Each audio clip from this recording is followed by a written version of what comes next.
Hi all, I'm Cullen Haynes on the mic and welcome to Ledger Legends. I've got a very special guest for episode 3 today.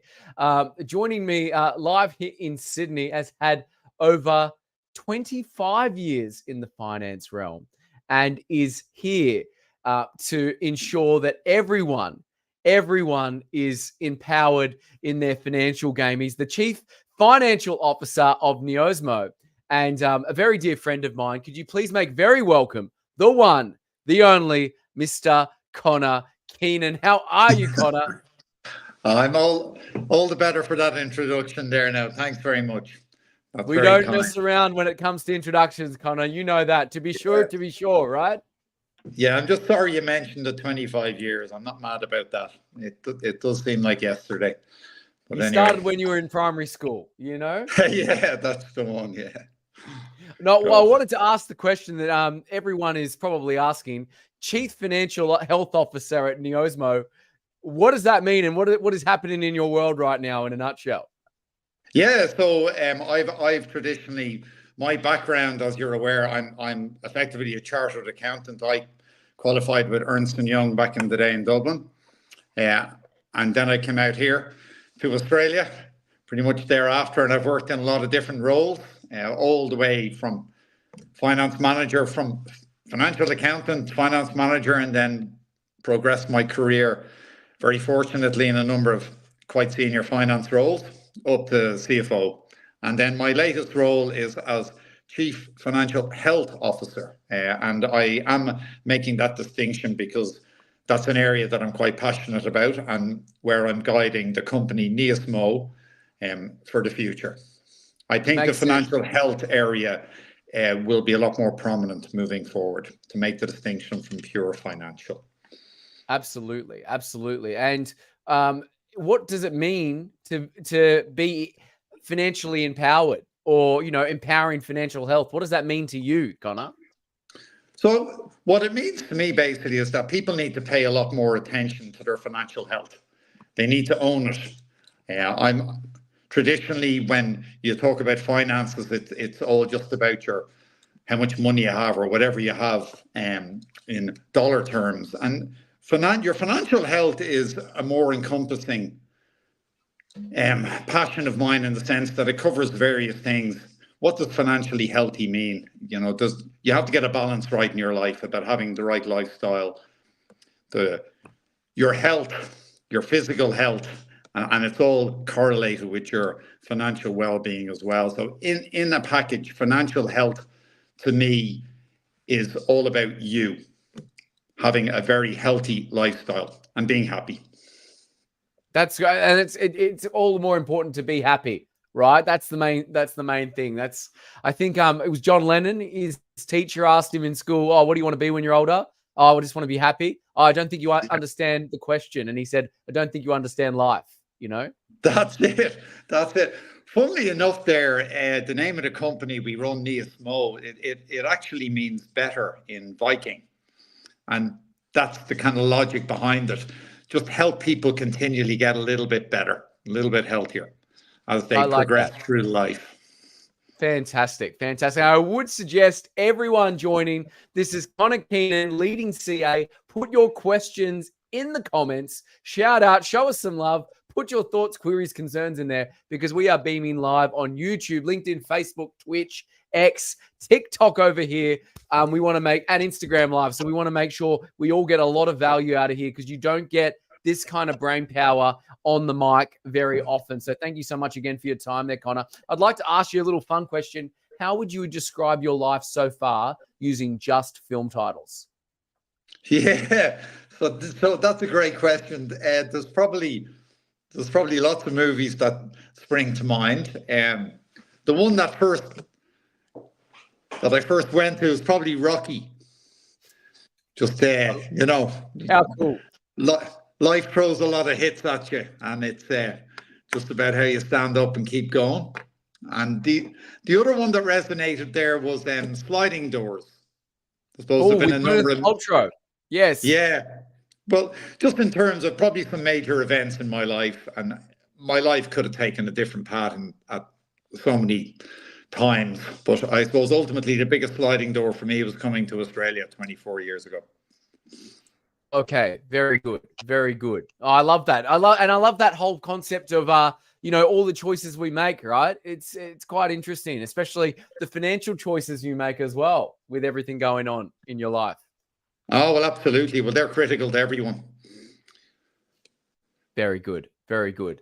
But I want to ask, what is a surprising skill that has helped you in your CA accounting career so far?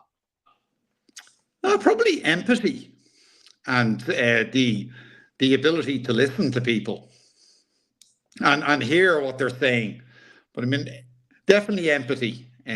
Maybe as an accountant, you might have an impression that they're all very serious, and deep down, accountants can be quite passionate, and we care about people. And I think that's been a trait of mine that I'm quite proud of, that I do possess tremendous amounts of empathy.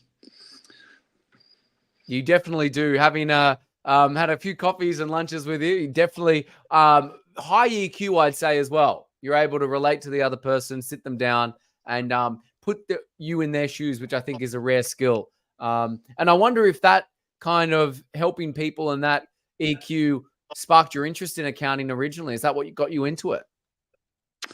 Yeah, probably a mixed bag, I suppose. The EQ side, I wouldn't say that necessarily gets you into accounting.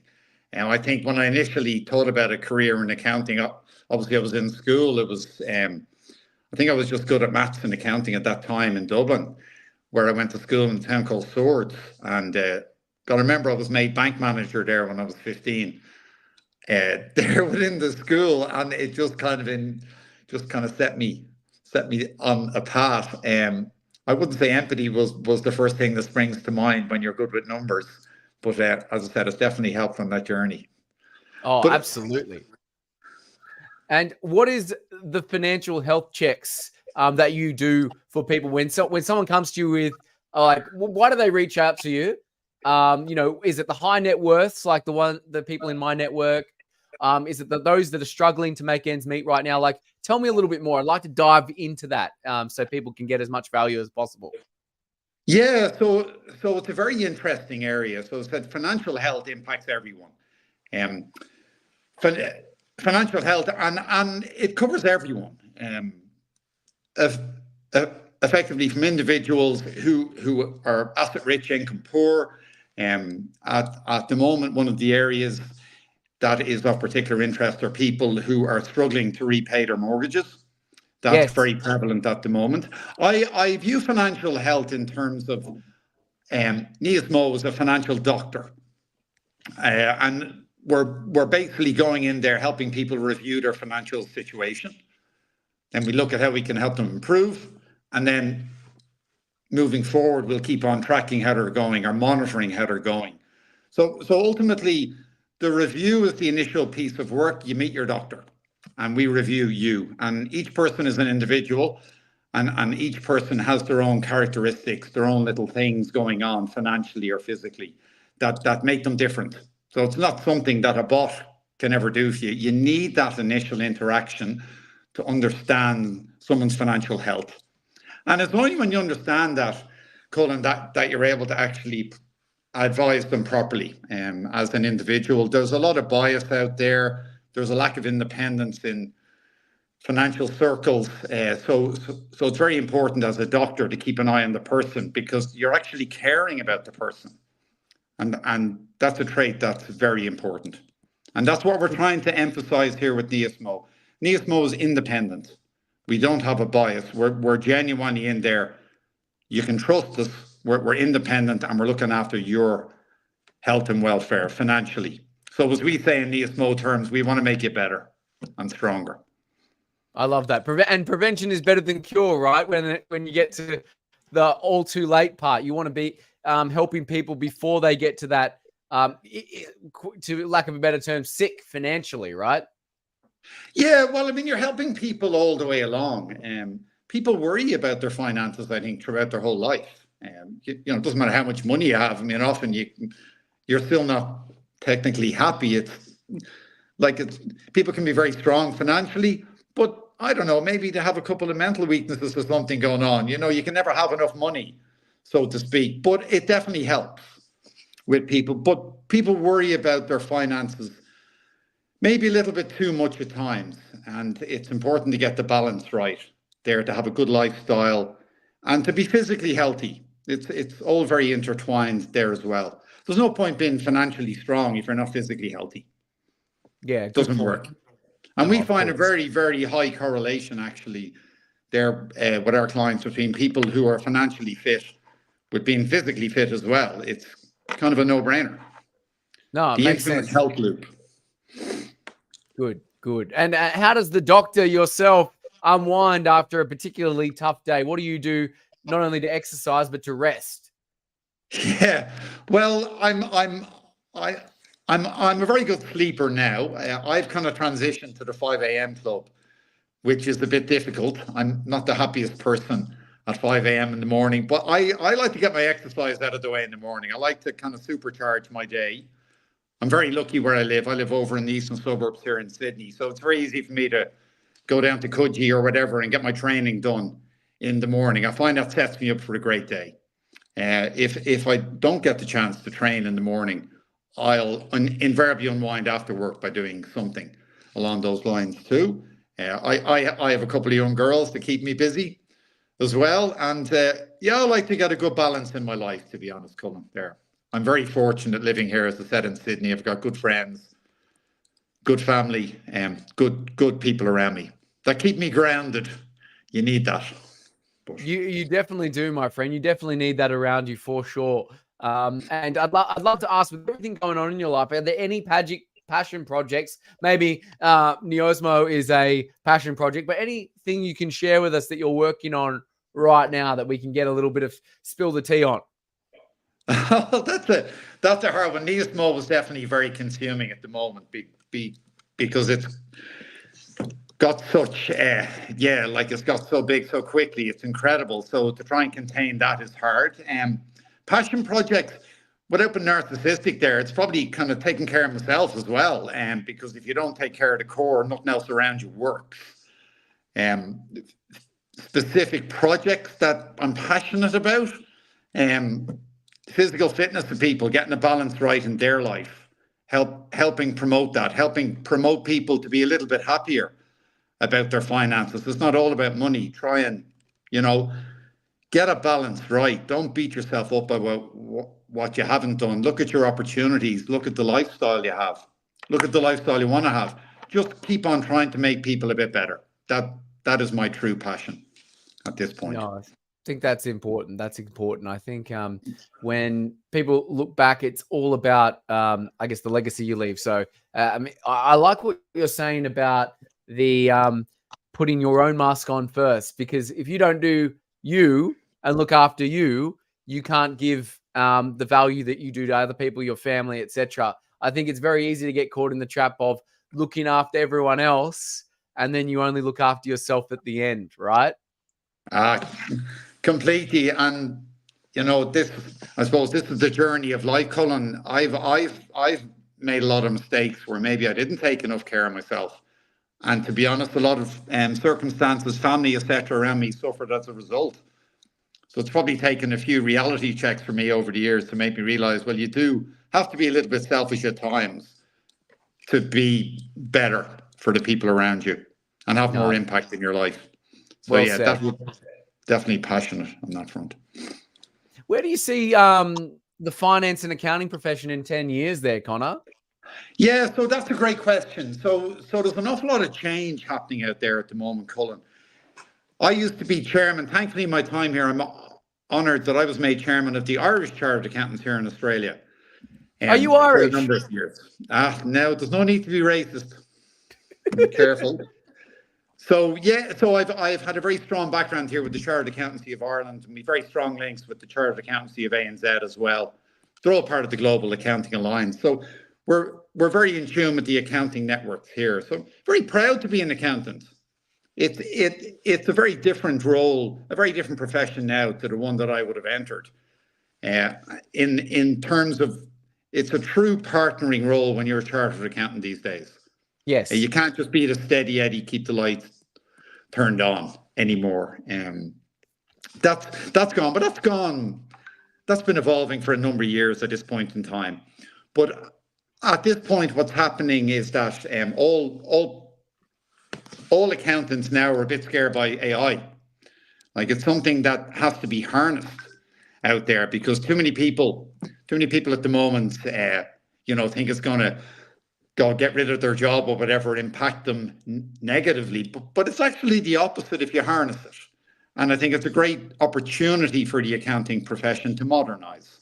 There's probably been a lack of investment in systems and structures over the years in accounting and associated systems.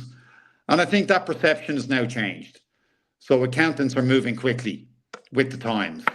And we find that in the intakes at a lower level now. There's a lot more focus on IT and AI and project-specific skill sets. The era of your accountant just doing tax returns or preparing your accounts, still important to keep the lights turned on, but it's not really value add. Not really value add for client. And it's important then to move with the times. And that's definitely what the profession is doing.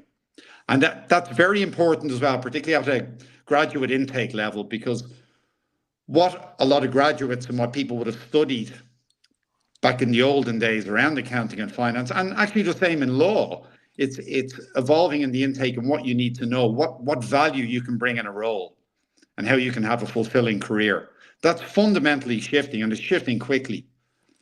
But I think the people in the profession there, certainly in accounting, and my experience in the legal profession as well, is that there's a lot of very smart people helping to guide the professions through what are extraordinary times in terms of AI. So AI is not going to replace the chartered accountant role, in your opinion, Conor? No, because there'll always be the personal component in a chartered accountant. I think the value add component in a CA will be enhanced, and they will have to be a lot more effective in how they deal with business matters. A true business partner. And that's what they've been striving to do for a number of years now across the whole accounting profession. But certainly I think at lower levels, we're going to see a lot of consolidation, a lot of smaller practices, bookkeeping as we would have known it in the past. A lot's going to go online. A lot's going to be standardized with AI. Things like your tax returns. Eventually, they're going to become very routine. You ask someone, do they have an accountant? Do they not? Some people do, some people don't. Often you'll hear that the accountant's the most important person in their life. But I think ultimately the realm of accountants just keeping the lights turned on is shifting. And it's being a true business partner, probably having a bit of empathy for people's situations and companies as well. Look, as you know, I've got a lot of legal clients in our other business legal home loans. So I've got 22,000 connections, and many of them are lawyers. And they always chuckle when I tell this story. When I was at Macquarie, we'd always have this graph, and it was the graph of likability and trust. And ironically, like, lawyers, bankers, brokers are right at the bottom of both likability and trust. But the accountant is all the way in the bloody stratosphere, right? Like they're even higher than their mum and dad in terms of the trust. It is just so that I learned that 10 years ago, and I just think that is so funny. Like that is the mindset. But that probably shows you how passionate, be it for good or bad, the people are about money and their financial health. Because it is uppermost in their thought. If you can save someone money, you're remembered for that. Likewise, if you cost someone money, it'll be the same too. So maybe they're your best friend if they're saving you money. The shoe wouldn't necessarily be on the other foot if that wasn't the case. Good point there, Conor. Switching gears a little bit, what is the most unusual client request you've ever received? Anonymous, of course, but illuminating nonetheless.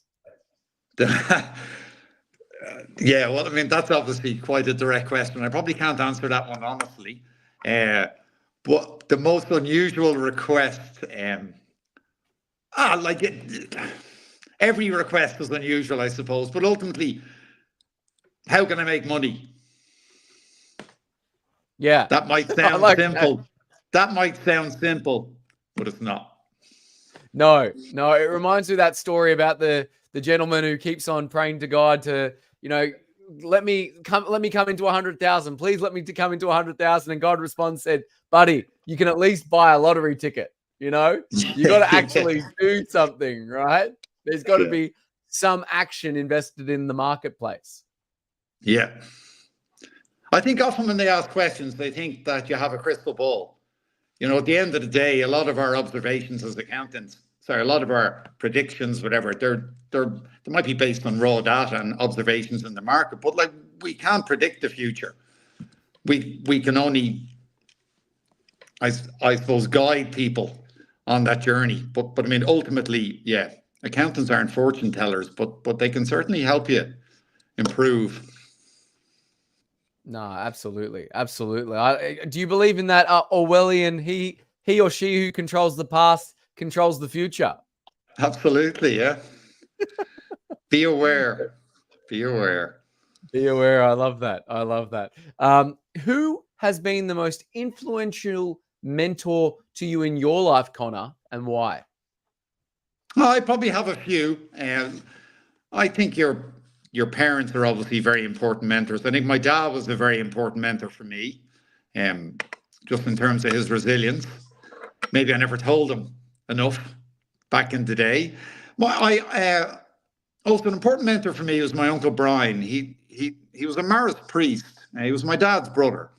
And he actually was the head Maris priest in the world at a point in time. Very senior position, and a very humble, noble man.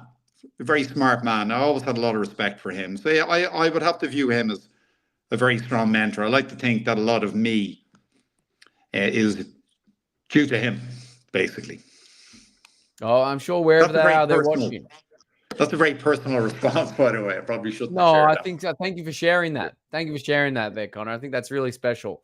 And I think that it's a testament to you because, I think when you can at least share the fact that you're not a self-made person, you've always got people behind you in your corner or have influenced you. I think that's quite humbling and also quite proud to share.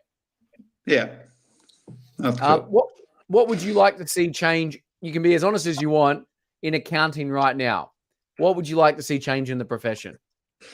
Change in the profession? Okay, well, there's lots of changes I'd like to see. As I said, I think it's changing pretty quickly. I think the face of accounting to be more trusted, to give independent, trusted advice. I think they really need to focus on that.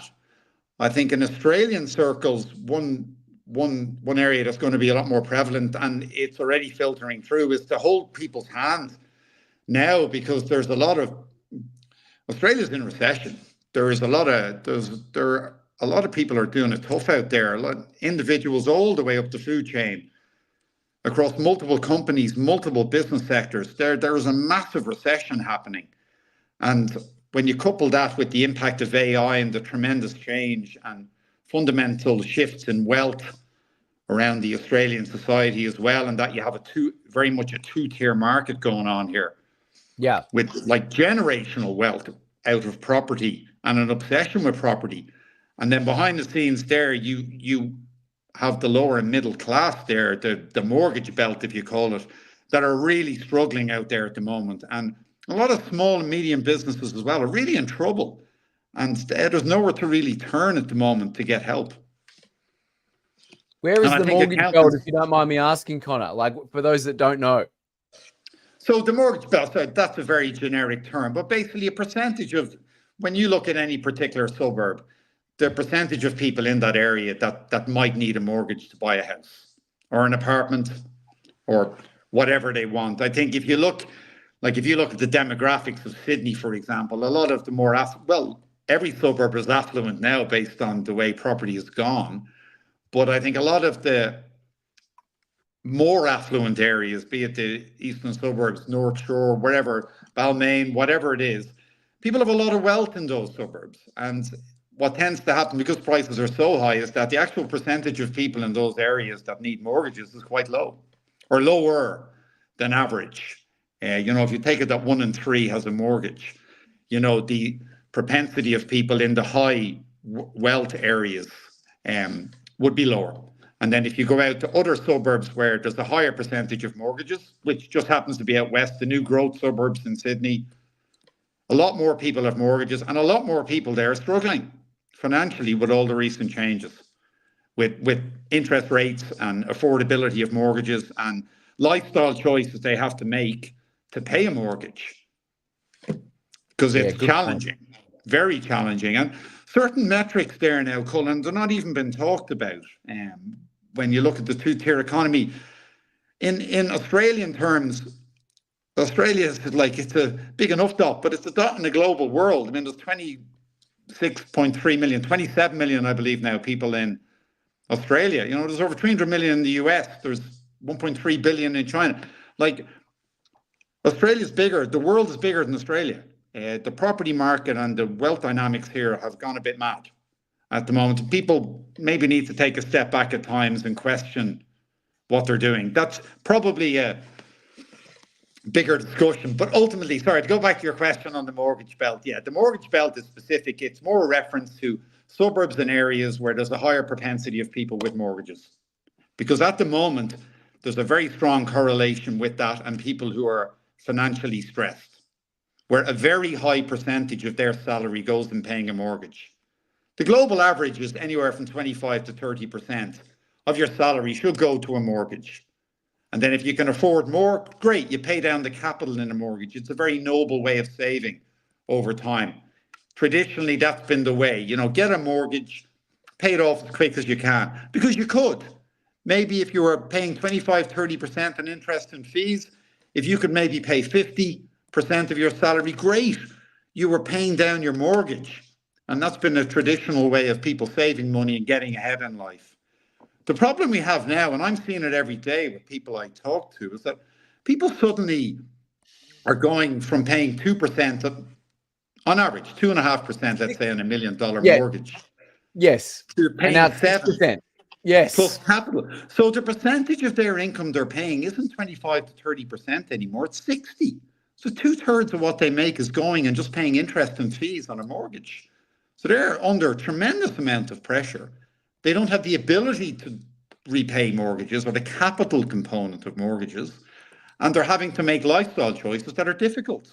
They can't go on holidays. They struggle. So when people say about people are out there and they're battling and finding it hard and the cost of living crisis, it's a two-tier society for the people who have a lot of generational wealth. It's okay for them. It doesn't really matter. If anything, it's good because they're making more on their saving products. However, for the people that really are struggling with 60% gone on mortgages and then prices going up across the board on everything, it's very challenging out there. And I think now as we move forward over the next 6-12 months, when a lot more people come off the fixed interest loans, that we're going to see a lot more attention in this space. It's already happening. Cullen, you've probably come across this yourself. I mean, there's 1.8 million people are coming off the 2.5%, the COVID loans. Yes. Like the government pumped $100 billion into this economy post-COVID to effectively prop up the economy. It gave the banks $100 billion and told them to go and lend it, which they happily did. And they lent $100 billion into a mortgage market effectively in 2020, 2021 to people with 3, 4, 5-year fixed mortgages. Most people locked in 3. Some people did 4. Some people did 5. Most people did 3 because they thought 4 and 5-year fixed were expensive at that point because interest rates were low and they never really thought they'd go up. No, that's right. Well, we were told that they wouldn't go up, you know? Yeah, but this was, again, who was telling you that? You know, there's a lot of hype in the media all the time, and it was sensible. If money's cheap, it did make sense to buy an asset then.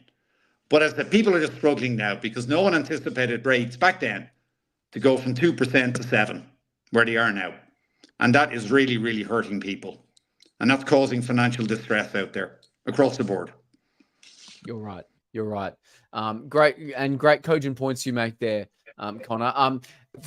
Before our last question, I want to ask, is there any lessons for young accounting professionals or any professionals in general starting their career right now? What would you like to say? like two young accountants and professionals. Okay, well, persevere, I suppose.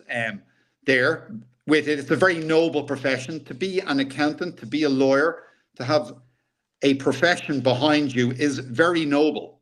And society will return to those demographic basics as well over time. At the moment, I think people are chasing the money per se when they're young. They all want to go into property or go into this or go into that. When push comes to shove, you will go back to basics, and this will happen again. At the moment, we're having it's a weird shift in where the value is in society, and it'll always be of value to be a doctor, be a lawyer, be an accountant. People should be aware of that. It's an investment in you. So if you're paying your uni fees or paying that, if you have to get yourself through, it is worthwhile in the end. Because when things happen like a property correction, if things happen like a recession, when things suddenly are hard, and Australia's never known hard, and young accountants have never known hard. However, when times are hard, accountants are still busy. They're probably busier than they are when times are good. Lawyers, busier, lots of work. However, people in property, for example, aren't that busy because properties suddenly aren't selling as much. So there's a lot. Think about the longer term. And if you're a young accountant, definitely specialize in, get a value add mentality, and AI and IT. Be all over it. Be all over social media, AI, IT. Just be on top of it, because that's the way of, I was going to say the way of the future, but it's actually the way of now. So if you want to make a difference, you have to be on top of that game early. And there's tremendous opportunity for you, because in many parts of accounting and law, it's stale. And then we will start to see a fundamental shift in those professions now over the next few years. Well said there, Conor. And certainly last, but certainly not least, how would you like to be remembered when all is said and done?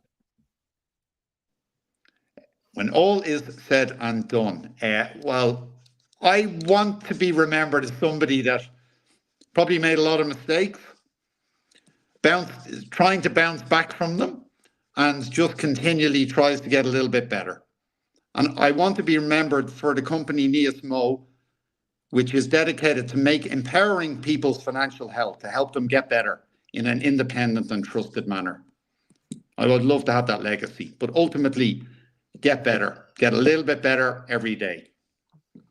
Superb, sterling way to be remembered there, Conor. And for all those tuning in later, Niosmo is from the Norse or Viking term to be better. Is that right, Conor? Like to get better?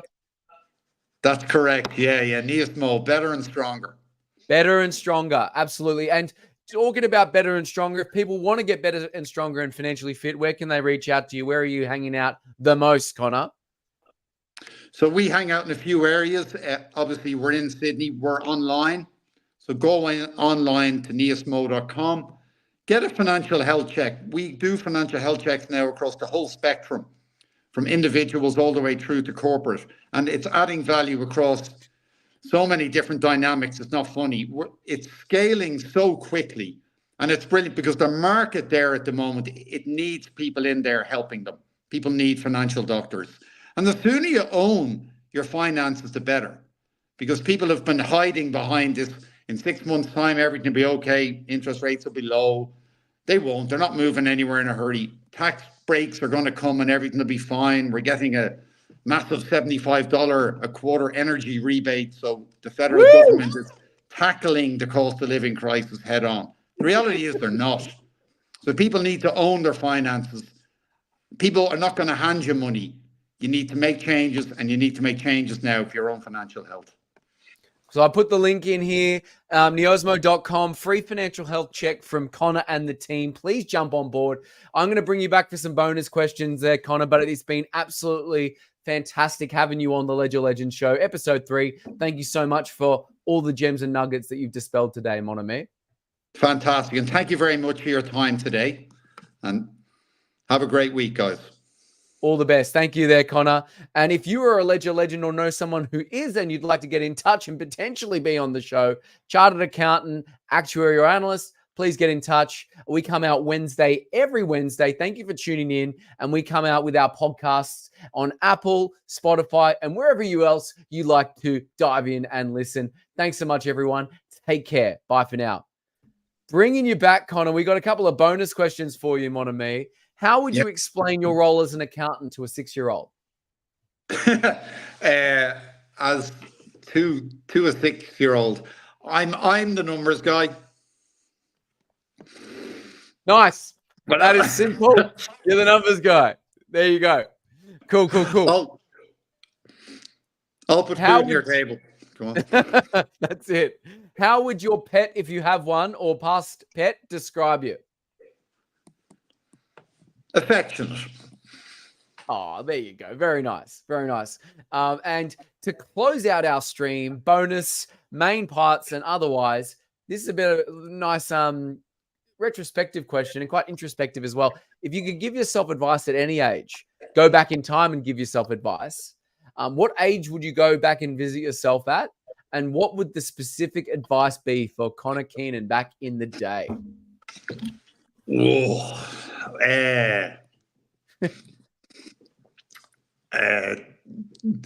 I've back in the day, I've probably always beaten myself up on my own worst enemy. So I think if I were back in the day, I would start early and just give yourself a bit of a pat on the back.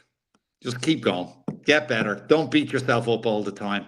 Focus on what you're good at and what you should be proud of, and not what you are not proud of or what you haven't done.